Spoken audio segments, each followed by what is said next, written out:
Quando a gente vê uma pessoa de fora do país falando o que está acontecendo no Brasil, parece quando a gente falava sobre outras ditaduras, que há prisões políticas, a perseguição ao jornalista, a censura, e agora a gente vê um parlamentar falando dessa maneira do Brasil, o que é realmente muito triste de saber realmente o que está acontecendo, ver que agora, felizmente, a comunidade internacional está ciente e está tentando se mobilizar. E aí, falando nesse vídeo do Eduardo Bolsonaro e da situação, até ontem eu conversava com uma amiga sobre direitos humanos, né, que é uma fala, uma expressão e até um termo tão utilizado pela esquerda para defender, enfim, direitos de presidiários e outras questões, mas eles não se dão conta que essas violações acontecem no Brasil e não é o pessoal de esquerda que está sofrendo essas violações. Quantas pessoas a gente já não entrevistou aqui que passaram por condições precárias dentro da prisão, não ter condições saudáveis de alimentos com pelo de rato, com caco de vidro, ou até a questão da higiene pessoal, todas sendo violadas com milhares de prisioneiros políticos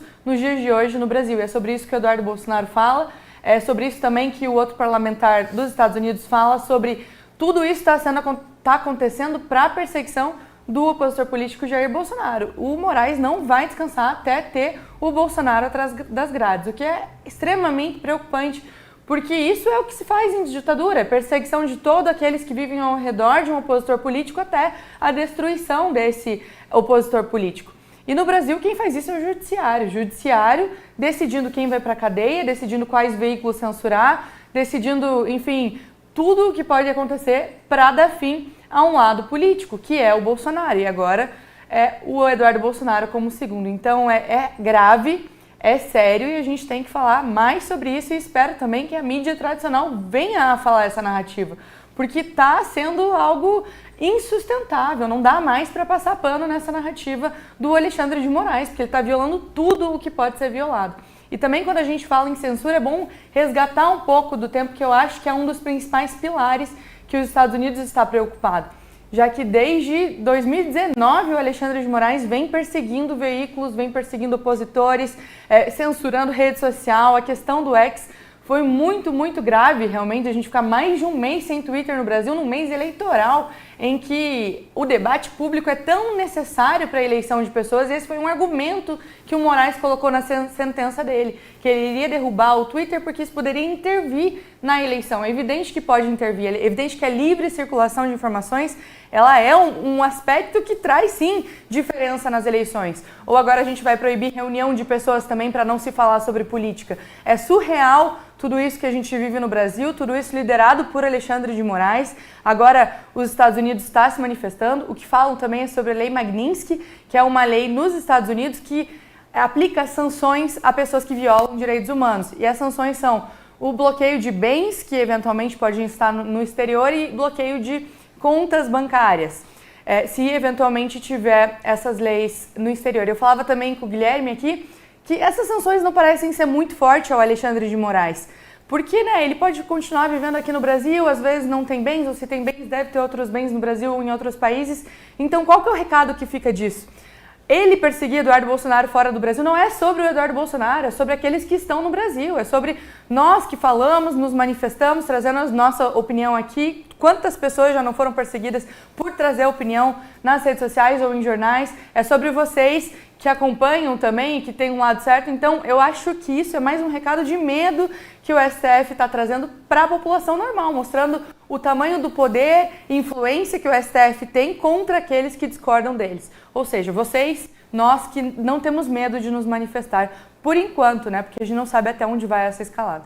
Com certeza, Anny, é o que a gente vem comentando no programa também, né? 14 anos ali para Débora Rodrigues, 17 anos para outro que estava se manifestando pacificamente, 15 anos para outro, 11 anos para outro, atinge, é claro, essas pessoas, mas também a todos nós que queremos nos manifestar, que temos esse direito de nos manifestar. Então, quantas pessoas que a gente lê no nosso chat ou escuta na rua falando conosco, dizendo, olha, eu tenho medo de me manifestar porque pode acontecer comigo, o que aconteceu com a Débora ou com qualquer outro que estava ali se manifestando em Brasília no 8 de janeiro de 2023, sempre reforçando, de maneira pacífica. De maneira pacífica. Quem estava lá fazendo arruaça, maluquice, a gente sabe muito bem quem escondeu as imagens e não quer divulgar. Minha querida Cristina Grêmio, muito bem lembrado aqui pela Anny a questão toda do X no período eleitoral, lembrando que também após o período eleitoral, teve esse retorno, mas até o algoritmo funcionar, tem toda uma demora também. É um negócio muito estratégico feito pelo STF. E agora essa situação envolvendo o Eduardo Bolsonaro, comparando aí Gonê e Alexandre de Moraes, além de violação dos direitos humanos, essa atuação política escancarada, né, Cris? A questão da censura ao Twitter, a rede X, durante as eleições pela ANE, porque, por dois motivos. Primeiro, eu vou dar o meu testemunho aqui de quem viveu isso. Eu estava dentro de uma campanha eleitoral, eu era candidata, e detalhe, eu estava num partido pequeno e, por lei, esses partidos pequenos não têm tempo de rádio e TV. E eu, por ser jornalista, tive que respeitar a lei eleitoral que proíbe jornalistas de continuarem no ar, trabalhando nos seus veículos, nos seus canais, nos seus programas, durante o período eleitoral. Então, não tinha espaço nenhum para me divulgar. Não era chamada para entrevistas e para debates por causa de um processo de asfixia que aconteceu aqui em Curitiba, muito descarado, que até a população entendeu. E eu não tinha Twitter, que era a minha principal rede social, com os meus possíveis eleitores. Durou exatamente o período do primeiro turno, Anne. Começou no dia 16 de agosto, lembro como se fosse ontem, no dia que começou oficialmente a campanha de primeiro turno, e terminou no dia no dia 6 de outubro, quando foi o primeiro turno. Ele liberou no segundo turno das eleições. Quando liberou, eu comecei a usar meu Twitter de novo e ele estava completamente sem engajamento, porque eu tinha ficado 45 dias, mais que isso até, sem me comunicar com a minha rede social ali. Então é gravíssimo o ataque aos direitos humanos, nesse caso, dos candidatos. E aqui eu digo que principalmente os candidatos conservadores foram atingidos, porque a gente sabe que a direita é muito mais ativa nas redes sociais e tem muito mais engajamento. Os candidatos de esquerda acho que não sentiram tanto quanto os de direita, pelo menos não nesse período eleitoral aí de 2024. Por que eu também quero trazer a questão do bloqueio do X aqui no Brasil? Para lembrar o senhor Paulo Gonê, o senhor Alexandre de Moraes, que não foi Eduardo Bolsonaro que provocou as reações que o Congresso americano estão tendo agora contra o abuso de autoridade e o avanço sobre os direitos humanos de americanos, né, ou de brasileiros com cidadania americana que moram nos Estados Unidos. Ele já tinha feito uma perseguição, uma censura ao próprio Elon Musk e tentou avançar, inclusive, sobre outras empresas de Elon Musk que não tem nada a ver com o X.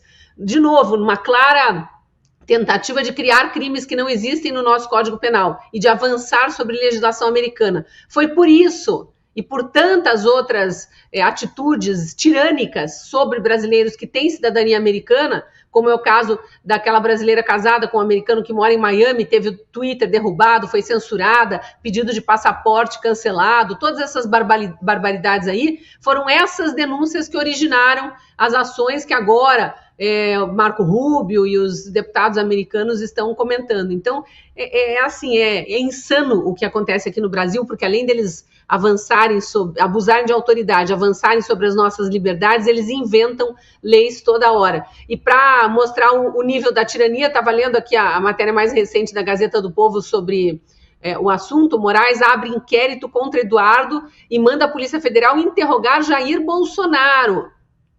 10 dias. Ele está dando 10 dias para que Eduardo Bolsonaro seja interrogado nos Estados Unidos, por escrito, e também o ex-presidente Jair Bolsonaro, para justificar, para explicar como que Eduardo Bolsonaro está sobrevivendo nos Estados Unidos. Então ele vai entrevistar o pai para saber se é o pai que está bancando o filho e tentar talvez achar alguma brechinha na lei ou inventar, né, mais alguma lei para incriminar Bolsonaro também por eventualmente estar sustentando o filho nos Estados Unidos. É o fim da picada, é um avanço sobre as nossas liberdades atrás do outro, é um tapa na cara do brasileiro a todo dia.